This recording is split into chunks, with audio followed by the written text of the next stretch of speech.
आसक्ति का सब प्रकार से त्याग कर दो। यदि त्याग करने में सामर्थ्य ना हो तो संत पुरुषों का संग करना, क्योंकि संत पुरुषों के संग से सब आसक्तियों का नाश हो जाता है। कामनाओं को सर्वथा छोड़ देना, यदि ना छोड़ पाओ तो मोक्ष की कामना करना। मोक्ष की कामना से सब कामनाओं का अपने आप नाश हो जाता है। और मुमुक्षुता, मोक्ष की इच्छा जब जागृत हुई, माया का नाश हो जाता है और वो भगवत प्राप्त हो जाता है। अब मैं मुक्त होना चाहता हूं संसार से। मदालसा जी ने अपने समस्त पुत्रों को भगवत प्राप्ति कराई।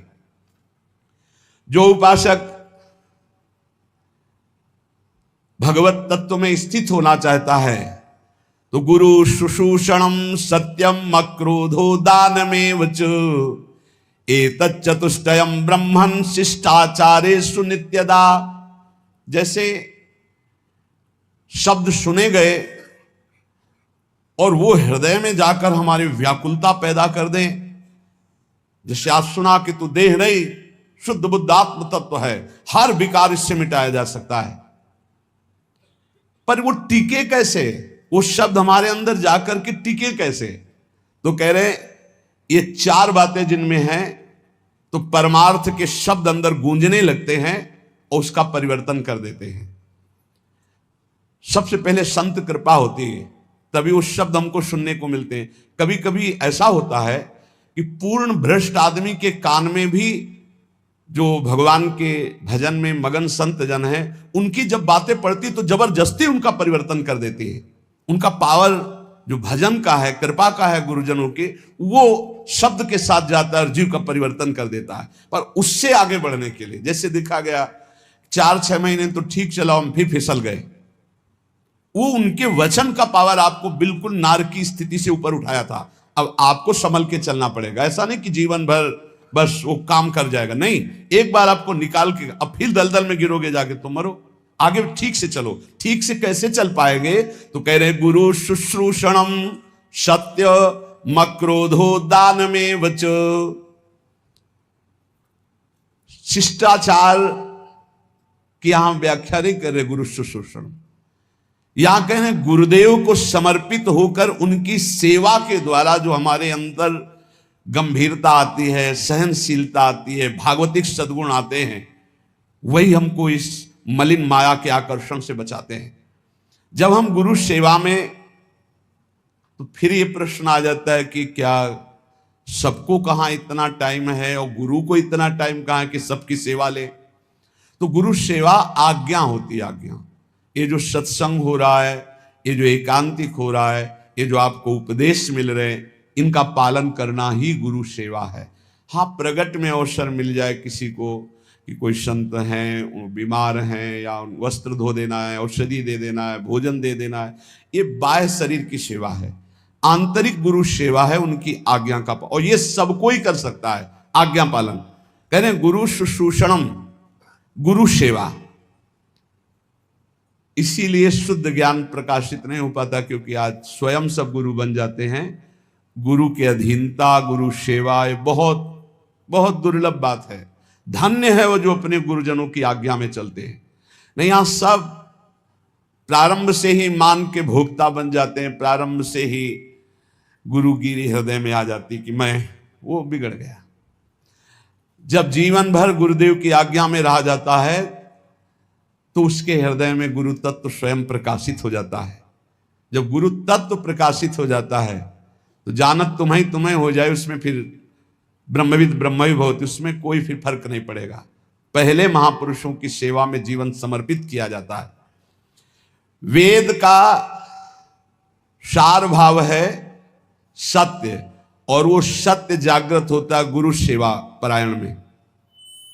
शास्त्र ज्ञान आपको हो जाएगा, मानते हैं आप प्रवचन कर सकते हो, लेकिन ब्रह्म बोध नहीं होगा। इसलिए वेद स्पष्ट कहता है, नायम आत्मा प्रवचनेन लभ्या न मेधया न बहुना श्रुतेन। ना प्रवचन करने वाले को आत्मबोध होता है, न बहुत सुनने वाले को आत्मबोध होता है, ना बहुत बुद्धिमान को होता है। बोले किसको होता है? बोले आत्मा जिसको वर्ण कर लेती है। आत्मा क्या? गुरुदेव। आत्मा हरिवंश, आचार्य गुरुदेव जिसको कृपा करके वर्ण कर लेते हैं, उसे ब्रह्मबोध हो जाता है। कृपा करके वर्ण जो उनकी आज्ञा पे चलता है।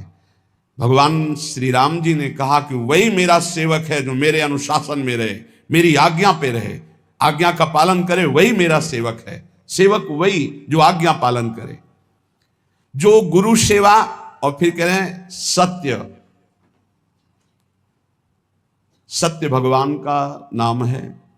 जो भगवान नाम जप करते हैं, जो सद आचरण करते हैं। शास्त्र विरुद्ध आचरण असद आचरण है और शास्त्र के अनुकूल आचरण सद आचरण है। सद आचरण, सद भाषण, सद चिंतन, उसे सत्य कहते हैं। जिसका वचन, कर्म और मन संकल्प विकल्प आदि सत्य के अंतर्गत करे, वही सत्य है। और मक्रोधो, जब आपका साधन बनेगा तो आपको गुस्सा आने लगेगी। ये अनुभव की बात कह रहा हूं। जब ठीक साधन बनेगा तो बिल्कुल चिड़चिड़ाहट स्वभाव में आने लगेगी, असहनशीलता। बस इसी को समन कर जाना है सहनशीलता के द्वारा। थोड़ी सी भी बात सहन नहीं होती, वो एकदम क्रोध करने लगता है, क्योंकि उसके अंदर ऊर्जा शक्ति का संचार होता है, पावर बढ़ता है भजन से। और पावर बढ़ता है तो फिर नम्रता के द्वारा, सहनशीलता के द्वारा, तितिक्षा के द्वारा, क्षमा के द्वारा इस पावर को बचाया जाता है, पचाया जाता है। नहीं तो बहुत जल्दी क्षीण हो जाता है। आप देख लेना, सही भजन चल रहा है, ठीक आचरण है आपके, तो पहला दोष पैदा होगा ये असहनशीलता। अगर बात करें तो एक चिड़चिड़ाहट सी होगी, एक अच्छा नहीं लगेगा। जरा सा कोई गलती कर दे तो एकदम कड़वा स्वभाव, इसको शासन में ले। ये होता है, खुद अनुभव की बात कह रहा हूं, होता है। इसलिए कहा कि गुरुजनों की सेवा, सत्य आचरण, सत्य भाषण, सत्य विचार, और फिर कहा मक्रोध हो, अक्रोध, क्रोध ना करना। क्रोध के बहुत से आपके सामने उपाय भेजे जाएंगे जिससे आपको गुस्सा आ जाए, पर आप गुस्सा न कीजिएगा, नहीं तो आपका जो भागवतिक पावर बना है वो क्षय हो जाएगा। बाबा तो इतनी जोर की बात, उड़िया बाबा कहते हैं कि यदि क्षय करना है किसी को तो गुस्सा दिला दो। किसी के तप को क्षय करना है तो उसे गुस्सा दिला दो, और वो गुस्सा हो गया तो 1 महीने के भजन की ऊर्जा शक्ति क्षीण हो जाएगी। भजन तो नष्ट नहीं होता, लेकिन उससे जो अनुभूति होनी चाहिए वो नहीं होगी। सोचो, साल में 12 बार गुस्सा कर लिए तो बचा क्या आपके पास? इसलिए कौन सी दो रहा है, कहां अनुभूतियां हो रही? सहनशीलता के द्वारा क्रोध का त्याग कर दे, गुस्सा त्याग कर दे। बहुत जल्दी गुस्सा आती, और गुस्सा आते ही मन में प्रतिकूल चिंतन होने लगता है। भजन है और प्रतिकूल चिंतन हुआ, कहीं हो गया तो तुम्हारा भजन रुक जाएगा, तुम्हारा भजन का प्रभाव क्षीण हो जाएगा, आगे भजन की उन्नति नहीं होगी। इसलिए बहुत संभल के किसी से गुस्सा मत करो। और आएगा गुस्सा, माया ऐसे संयोग भेजेगी कि गुस्सा आ जाए, पक्का सहन कर जाओ। बहुत कठिन है सहन करना। अच्छा, आप जा रहे हो, कोई थूक दे आपके ऊपर, अरे 1 बार थूक दे, 2 बार थूक दे, 100 बार थूका एकनाथ जी के ऊपर। वो गंगा स्नान करके, गोदावरी जी का या गोमती जो भी वहां हो, महाराष्ट्र में कौन है, गोदावरी गंगा, तो वहां स्नान करके और बार बार ऊपर से गली में थूक देता। 100 बार थूका, नीचे उतर कर आया, साष्टांग दंडवत हुआ, गलती हुई, 100 बार थूका। बोले भैया तेरे जैसा कृपालु कौन होगा, 1 दिन में 100 बार स्नान करवा दिया, वैसे 1 दिन में 1 बार होता, लेकिन 100 बार तेरी कृपा से। बिल्कुल गुस्सा नहीं आया। कुछ लोगों ने तो पैसा देके एक आदमी को लगाया, एक पंडित जी थे, उनसे कहा कि अगर आप एकनाथ जी को गुस्सा दिला दें तो इतनी आपको मुद्रा दे देंगे। घर गए तो अतिथि आए, उन्होंने सम्मान किया। जब उनकी पत्नी परोसने लगी तो पीठ में चढ़ गए, कुछ तो गुस्सा आएगा इनको। तो उनका बहुत संभाल के देखो, पीठ से गिरने ना पावे, इनको कोई कष्ट ना होने पावे, संभाल के। पत्नी का हम पहले से सावधान है, आप चिंता मत करो। तो उन्होंने सोचा ये तो फिर भी क्रोध, कितना उन्होंने उपद्रव किया। जब उपद्रव से बिल्कुल गुस्सा नहीं तो उनका थोड़ा गुस्सा हो जाते तो मुझे वो इतनी मुद्रा देकर भेजा गया। बोले भैया क्षमा करो, पहले बता देते कि हम मुद्रा के कारण आए हैं तो हम थोड़ी गुस्सा दिखा देते, जिससे तुम्हें मुद्रा मिल जाती। क्रोध नाम की चीज नहीं। जिन महापुरुषों ने भगवत साक्षात्कार किया, अक्रोध रहे वो, क्रोध नहीं। क्रोध होने से तप क्षीण हो जाता है। क्रोध बिल्कुल नहीं करना चाहिए, पर ध्यान रखना, जब क्रोध दिलाया जाए उस समय ये ध्यान रहे कि हमारे सामने प्रश्न उपस्थित किया गया कि हमें क्रोध नहीं करना है और ये क्रोध कराएगा तो बच सकते हो, लेकिन उस समय माया आपको ये याद नहीं रहने देगी। उस समय फिर आपको गुस्सा आ ही जाएगा, पक्का आ जाएगा। क्रोध दिलाने वाली लीला आपके सामने साधकों को प्रायः होती रहती है, अगल बगल से आसपास से कहीं। गुस्सा नहीं करना, शांति से निर्णय करो। तुम्हारी परीक्षा हो रही, तुमको सहनशील बनकर आगे बढ़ना है। और फिर दान में उचर, ये सबके अंदर होना चाहिए। दे लेत मन शंकन धरे, बल अनुमान सदा हित करे। दूसरों को अभय दान से बढ़कर के कोई दान नहीं है, ये सबको ही दे सकता है, सबको करना चाहिए। किसी भी जीव को मन से, वचन से, कर्म से हमारे द्वारा दुख ना पहुंचे, ये सबसे बड़ा दान है, अभय दान इसे कहते हैं। और इस अभय दान को पूर्ण निर्भयता में बदलने के लिए नाम दान है, इससे बढ़कर और कोई दान नहीं। नाम दान, किसी को भी नाम सुनाना। राधा राधा जब हम जोर जोर से बोलते जय जय श्री राधे श्याम, तो सबके कानों में नाम पड़ता है और उस नाम का हमें पुण्य मिलता है, हमारा भजन आगे बढ़ता है। इसलिए जोर जोर से नाम कीर्तन हो रहा है, जहां से आप गुजर रहे हो वहां। और जब कभी कहीं भी बैठे हो, बातचीत हो, तो बीच बीच में अभ्यास बना लो। राधा, अच्छा राधा राधा राधा राधा, अच्छा ऐसे बात करना सीखो। है ऐसे अपने मुरारी भाई हैं, वो जब बात करें राधा राधा राधा राधा, हमें बहुत अच्छा लगता है शुरू से। ये नहीं कि आज से, शुरू से ना, जब कोई बात विनोद की हुई या कोई भी बात हुई या कोई आश्चर्यमय बात, राधा राधा राधा, ये बहुत अच्छा स्वभाव है। हमें लगता है सबको बनाना चाहिए, सत्संग में नहीं, बीच में। हाँ, अब समय शुरू हो गए राधा बीच में, तो ऐसे नहीं, वो जब बात परस्पर हो रही हो तब उस समय राधा राधा, बहुत मंगल। हम उपासक से बात अगर कभी करते तो यही देखते इसने कितनी बार नाम जपा, कितनी बार नाम लिया। प्रारंभ में नाम बोला, एक बार तो नाम आना चाहिए। हनुमान जी विभीषण जी को सौभाग्य क्यों प्रदान कर रहे हैं? अंदर से आवाज आई, राम राम राम नाम तेहि सुमिरन कीन्हा, हृदय हरसि कपि सज्जन चीन्हा, यही सन हठ करी हो पहचानी, साधु ते हो ये न कारज हानि। ये साधु है। अभ्यास बनाओ, नाम उच्चारण, बात शुरू करने के पहले नाम उच्चारण, बहुत मंगलमयी बात है। दूसरों को नाम सुना दिया, इससे बड़ा कोई दान नहीं। ये चार बातें जिसके जीवन में है, वो अपने भजन को बढ़ाएगा, भजन को बचाएगा और भजन को पचा लेगा। गुरु आज्ञा में रहना, सत्य क्रिया, सत्य विचार, सत्य भाषण और क्रोध ना करना, और दूसरों को अभय दान देना, भगवान नाम सुनाना, ये चार बातें बहुत जोर की, जिसमें जीव का परम कल्याण हो जाता है। वेद का सार है सत्य, सत्य का सार है जितेंद्रियता, और जितेंद्रियता का सार है त्याग, वैराग्य, उपरति। त्याग, भोगों की इच्छा पर भोगूंगा नहीं क्योंकि भगवत प्राप्ति करनी है। वैराग्य, भोगने की इच्छा ही नहीं रही। उपरति, भोग ही है, ऐसी वृत्ति ही खत्म हो गई। ये है संपूर्ण वेदों का सार। जो न्याय युक्त कार्य हो, जिसको महापुरुषों ने किया है, जिसका विधान किया, वही कार्य किया जाए, मनमानी कोई कार्य ना किया जाए। यदि मनमानी कार्य किया गया तो उससे लाभ नहीं होगा। आजकल बहुत मनमानी हो रही, बहुत मनमानी। कोई किसी का, ना तो निगमागम शासन स्वीकार किया जा रहा है, वेद का शासन, और ना वेदज्ञ महापुरुषों का शासन स्वीकार किया जा रहा है। सब मनमानी करने में स्वतंत्र हैं।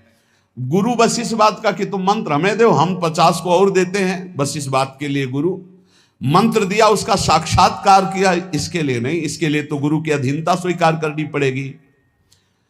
कह रहे कि यत् करोत्य शुभम कर्म शुभम वा यदि सत्तम, अवश्यम तत्समाप्नोति पुरुषो नात्र संशयः। होश में तुम जो कर्म करोगे, शुभ या अशुभ, तुम्हें भोगना पड़ेगा, कोई मिटा दे ऐसा समर्थ नहीं है। देख लो भाई, कोई मिटा दे ऐसा समर्थ नहीं। वो केवल वही मिटा सकते हैं जिन्होंने पूरी सृष्टि की रचना की, श्री भगवान, दूसरे की सामर्थ्य नहीं। इसलिए हमें विश्वास नहीं है। ये इसलिए बता रहे, करे यत् करोत्य शुभम कर्म शुभम वा यदि सत्तमम, अवश्यम तत्समाप्नोति पुरुषो नात्र संशया। अवश्य भोगना पड़ेगा जो कर्म किए हैं। इसीलिए हम कह रहे हैं किसी पर ये मत सोचो कि तुम्हारे कर्म को कोई नष्ट कर देगा, कोई नहीं, कोई नहीं। भगवान के पिता दशरथ जी का ये कर्म श्रवण कुमार का धोखे में वध हो जाना क्या नहीं मिटा सकते थे? उनके पिता ने शाप दिया, जैसे मैं पुत्र वियोग से मर रहा हूं ऐसे तू तड़प करके मरेगा।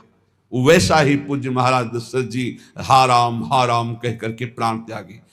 इसलिए बहुत होश में अगर गलत कर्म करोगे तो उसको भोगना पड़ेगा। और ये भ्रम छोड़ दो कि कोई तुम्हारे दान पुण्य सेव संतरा देने करके तुम कोई जंतुर अंतुर बंधवा कर अपने पाप कर्म को मिटा दोगे। मुझे समझ में नहीं आता, क्योंकि हमारा शास्त्र ऐसा नहीं कहता। बड़े बड़े महापुरुषों को भोगना पड़ा है, और उनकी तो बात क्या, जो ईश्वर कोटि के है, फिर साधारण को ऐसे मिटा सकते हैं। यद करो शुभम कर्म शुभम वा यदि सत्तमो। भाई ध्यान करो, कोई भूल करके पाप मत करो, नहीं तो उसे भोगना पड़ेगा, अवश्य अवश्य भोगना पड़ेगा। कोई नहीं मिटा सकता, संसार में कोई नहीं मिटा सकता। इसलिए सताम धर्मेण वर्तेत क्रियाम शिष्टवदाचरेत असंक्लेशेन लोकस्य वृत्तिम लिप्सेत वै द्विज। जो सत्पुरुषों ने आचरण किए हैं, जो सत्पुरुषों ने आचरण का विधान किया है, उसके अनुसार जो आचरण करता है वो धर्म है, और धर्म करने वाला कभी दुखी नहीं होता। तो आप कहोगे धर्मराज युधिष्ठिर को 12 वर्ष का वनवास, 1 वर्ष का अज्ञातवास मिला, धर्म करना क्या? वो तो धर्मराज हैं। तो जुआ खेलना अधर्म है, उपहास करना किसी का अधर्म है, किसी को नीचा दिखाना अधर्म है, अधर्मियों की सभा में बैठना अधर्म है। कई तरह की बातों का अधर्म होता है। जान रहे हैं कि महाराज धृतराष्ट्र इस समय अधर्म से युक्त हैं, तो उनकी आज्ञा का पालन नहीं करना चाहिए। जान रहे हैं कि छल कपट अधर्मी शकुनी है, पासा वो चल रहा है, जीत उनकी हो रही, खुला अधर्म, खुला अधर्म का खेल हो रहा, कैसे स्वीकार कर लिया? और द्वित कीड़ा अधर्म है। मदिरा पीना, व्यभिचार करना, मांस खाना, द्वित कीड़ा करना, ये सब एक लाइन में रखा गया है। इसीलिए महाराज को 12 वर्ष का वनवास, 1 वर्ष का अज्ञातवास भोगना पड़ा। सत्पुरुषों द्वारा पालित धर्म के अनुसार बर्ताव करे। जो संत पुरुष आचरण करने का विधान करते हैं, शास्त्र विधान करता है, वैसे ही कभी दुख नहीं मिलेगा। ध्यान रखना, अधर्म करने पर ही दुख का परिणाम भोगना पड़ता है। ये जो हमारे नाना प्रकार के शारीरिक मानसिक क्लेश हैं, ये हमारे पाप कर्म का परिणाम है। भली भांति कोई भी कर्म करने के पहले विचार करो, तो अंदर से सबके भगवान सदगुरु रूप में बैठकर उत्तर देते हैं कि तुम गलत करने जा रहे हो, मत करना। दूसरे लोगों के किए हुए कर्म को देखकर मत करो। बहुत लोग ऐसा करते हैं। अब तो सब नरक जाएंगे, तुम भी जाओगे क्या? तुम सत्संगी हो, तुम्हारा विवेक जागृत होना चाहिए। सब अगर 1000 लोग हैं, 1000 गलत कर रहे हैं, तो एक सही चलो तुम अपने मार्ग पे, 1000 का अनुसरण नहीं करना। जीवन निर्वाह के लिए ऐसी वृत्ति अपनाओ जो धर्म पूर्वक हो, तो तुम सुखी रहोगे, तुम्हारा परिवार सुखी रहेगा।